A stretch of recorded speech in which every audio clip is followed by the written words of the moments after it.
Next on Startup, we head to Iowa City, Iowa to meet with Veronica, a dedicated frozen yogurt connoisseur who created Yotopia, Iowa City's first frozen yogurt shop that sources local ingredients. Then we're going to swing by Madison, Wisconsin to meet with Matt, an inventor and tech guru who started Murfie, a company that turns your old CDs and vinyl into high-quality digital files. All of this and more is next on Startup. It all starts with an idea, and everyone has them. In the world of business, where you choose to take your idea determines where your idea will take you. Baker College is proud to support Startup and those who dare to share their ideas with the world. The American small business was built on one thing: relationships. And every time a customer walks through the door, a new one begins. Pay Anywhere was built to help entrepreneurs do what they do best. So keep loving what you do. Just get paid for it. Pay Anywhere. The Chevrolet Volt, an everyday electric car with gas for longer trips. The nature of things to come. Chevrolet, find new roads. American Express is proud to support Startup and the millions of small businesses that put in the hard work to be open for business in neighborhoods across the country.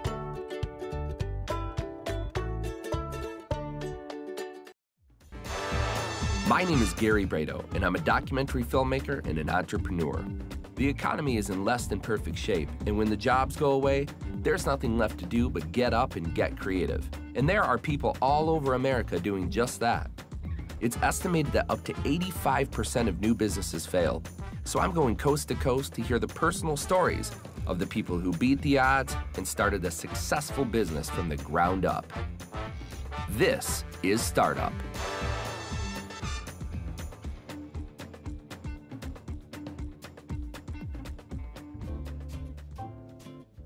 I'm on Clinton Street in Iowa City, Iowa. And we're gonna go talk to Veronica, who created Yotopia, Iowa City's original frozen yogurt shop. Let's go hear her story.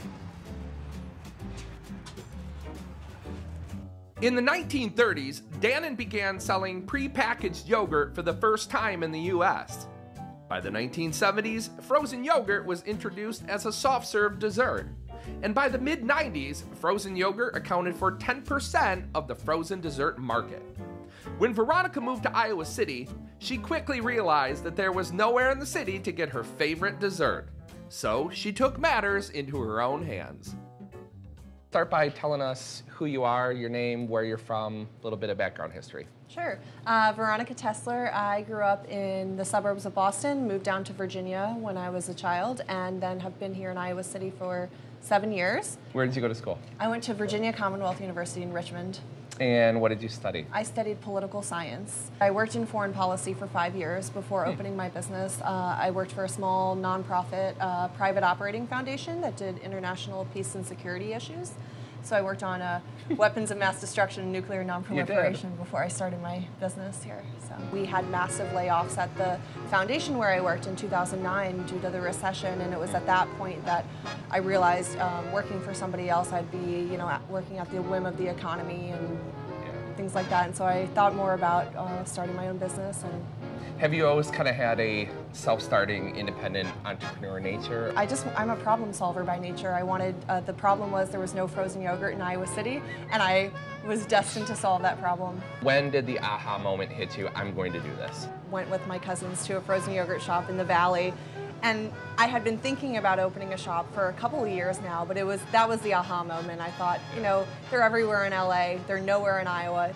If I can bring it here, it's bound to be a success. And so that was the moment, and from there I just downloaded like a template off Google for a business plan, came up with a business plan.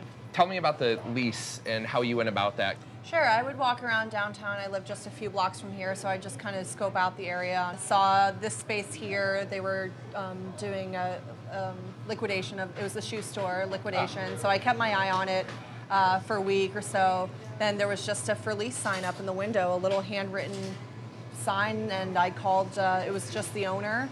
I dealt directly with the owner. It was really simple, no brokers, no realtors, just the owner and I, and we negotiated a lease.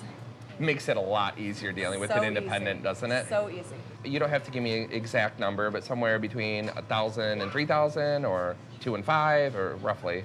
The price? Yeah, the cost? at least. Yeah, between 3 and 4. Okay. Yeah, and it's about 1,100 square feet. Did you kind of reverse engineer your numbers to find out how much product you'd have to sell to cover that? Yeah, that's exactly what I did. Okay, and what did it come out to? Like, how much yogurt do you need to sell? 85 cups a day. Did that seem scary at first to think about? Well, it did, considering Iowa winters are pretty brutal. So, yeah. But we make up for it in the summer months. So does winter dip down pretty low? Pretty low. It's pretty awful. Nobody wants ice cream in the snow. No. After you acquired the lease, how much stuff had to be done? Because, I mean, this doesn't look anything like a shoe store. No, we got a pretty modest bank loan, so we didn't have a lot of money. We opened this place basically on a shoestring budget. Friends of mine all pitched in. We just built the shop over 6 weeks' time. We hired a licensed plumber and electrician because the city required that, but everything else we built ourselves. It was really just a group effort, a bunch of friends getting together. Talking about the loan, you went through 6 different no's. Tell me about that. What were some of the reasons? And how did it feel? Yeah, the reasons were you have no money, you have no assets, you're young and inexperienced, it's a down economy, you're not a franchise, so you don't have a proven model, those kinds of things.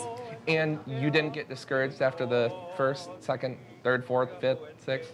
No, I just figured we got to find the right bank. I was really determined, you know, I really wanted frozen yogurt. Half the reason I opened my store was so that I could eat frozen yogurt every day of my life. How much did you secure for the loan? I secured roughly $65,000. Okay. I mean, seems like a decent amount. It was decent. I financed my machines. My equipment was the bulk of my costs, and I was able to finance them. According to smallbusinesschronicle.com, you should research whether you want to join a franchise or start your own shop. Franchises provide a template, but the upfront costs can be significant, whereas starting your own shop allows you to better control your startup costs. Explain what the model is for people that don't know. So it's all self-serve. You grab a cup in the back. You can fill up as much or as little as you like. Add your own toppings. We have everything from fresh fruit to cookie dough and candies. All of our yogurt is locally sourced, so we use a dairy in Northeast Iowa, Country View Dairy, and that's something that sets us apart from our competition. It's all 100% premium, probiotic, live and active cultures, all the good stuff that yogurt is known for. I went up and visited the farm, found that they were really good people. It's a small family farm, and visited the cows, and it was a really great experience, and I knew I wanted to do business with them. Did you get to tip them, or? I did not tip the cows. You did not tip them, no. okay. Maybe put that on the bucket list, huh? Well, we try to pair flavors that go well together. So cake batter and red velvet cake, the mix is the middle lever, so those two together really complement each other nicely. I was wondering what that was. That's the blend. That's the swirl. All right, I'm going to put a little bit on this side. This is going to be a... Okay. So that's a swirl of red velvet and cake batter. Cake batter is definitely our best seller in both stores. How active are you in social media? How important is your website? And what platforms are you currently using? We don't have a website. Awesome. I own Yotopia, frozennYogurt.com, but I mean, we're a frozen yogurt shop. I don't really see I'd like to build a website this summer. It's been on my to-do list. But we are very active in social media, on Twitter and on Facebook and Foursquare and Instagram and all that good stuff. And people are really, it's food, it's pretty, it's delicious, so people love engaging about food. A lot of small business owners that we've talked to talk about some of the crippling effects that negative reviews can do to your business. Have you ever had any negative? My favorite Yelp review is somebody who wrote in and said, "It's just frozen yogurt," which, yeah, the name of our business is Yotopia Frozen Yogurt. I don't know what else he was expecting, but I think for those what, who... Did you want a back massage? Like, come on, it's yogurt. So, but I think all of our reviews have been very positive, and I'm very fortunate for that. You should tell them thanks for the new tagline. It's just frozen yogurt. H.P. Hood introduced frozen yogurt in New England in the 1970s as a soft-serve dessert under the name Frogurt. Even though frozen yogurt is similar to ice cream, Froyo is healthier, containing less fat and less calories. What attracted you to come in and work at this fine establishment? When I first moved here last summer, I was looking for jobs, and I really didn't want to work in like a dark, dingy bar. And I had come in here when I was at orientation and remembered like how bright and sunny it was, and thought that it would be a really like fun and lively place to work. So to really understand yogurt, do you think it helps to be cultured? Sorry, I had to. We love puns here at Yotopia, so please, any more that you have. Okay. What are you eating there? Chocolate and strawberries marshmallows and strawberries, and chocolate. Looks like some marshmallows too, huh? Yeah. I forgot what the light brown ones are. Maybe some Reese cups. So do you like Yotopia? Is this your favorite place to come get yogurt? Yeah. Are you happy? Do you love what you do? What's in it for the future for you? I mean, is this it? Like, kind of paint a picture of where you are right now, mentally, emotionally, sort of. This is, I don't think this is it. I think this is, you know, a step in kind of a bigger story. I don't know what's next. I love what I do right now. Yeah. I just opened my second shop. For any other person out there that has an idea, what advice would you give to them? Consulting those who know more than you. I mean, I'm the first to admit that I knew very little going into this, and so I really trusted others and more experienced people and people in the community, and made sure that the idea was worth executing. Thank you so much for talking to us today. Thank you. Thanks for coming. There are a million ways to start a business, but how did Veronica do it? Let's find out. She started with $25,000 in the bank and a credit score of 670. She spent $160,000 to open the business up that she acquired from a bank loan. In her first year, she made $375,000 and turned a profit. And the one word that Veronica used to explain what it takes to make it in business is tenacity.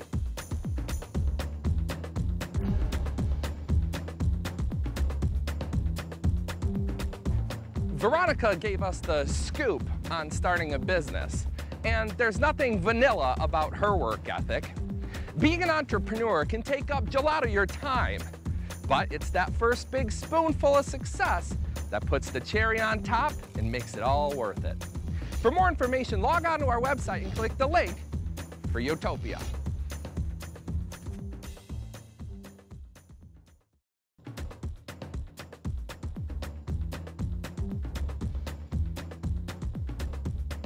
What does social media play in business today? I would say everything. Social media is where your customer base most likely is, because normally we look at the markets 18 to 35, and a lot of them are digital natives at this point. They're also communicating through these social media platforms, as well as there are ways that the individuals who are your consumers can check every one of your competitors' prices at the same exact time. So you no longer can kind of make it and they will come. You have to be part of the social media platform. Next time on Startup, we head to Asheville, North Carolina to talk to Grace and Mariano, two friends that met in college and started Appalach, a clothing company that makes handmade outdoor apparel with locally sourced wool. Then we head to Edwardsville, Illinois to meet with Jenny and Ed, a married couple that met in culinary school and started Cleveland Heath, a restaurant that has critics raving from all over the country. Be sure to join us next time on Startup. Another option for you. Okay. See, this might be a little bit more your color. This one fits perfect. Oh, it feels good too. Like it was made for you? I feel very free. What? So I know we're on opposite sides of the fence, but why do you always gotta balk about what you do, huh?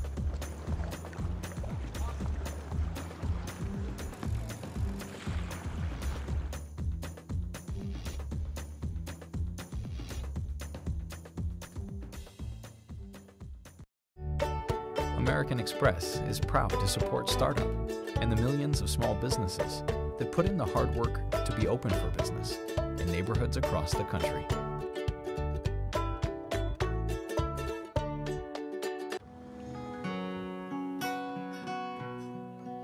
The Chevrolet Volt, an everyday electric car with gas for longer trips. The nature of things to come. Chevrolet, find new roads. The American small business was built on one thing: relationships. And every time a customer walks through the door, a new one begins. Pay Anywhere was built to help entrepreneurs do what they do best. So keep loving what you do. Just get paid for it. Pay Anywhere. It all starts with an idea, and everyone has them. In the world of business, where you choose to take your idea determines where your idea will take you. Baker College is proud to support startup and those who dare to share their ideas with the world.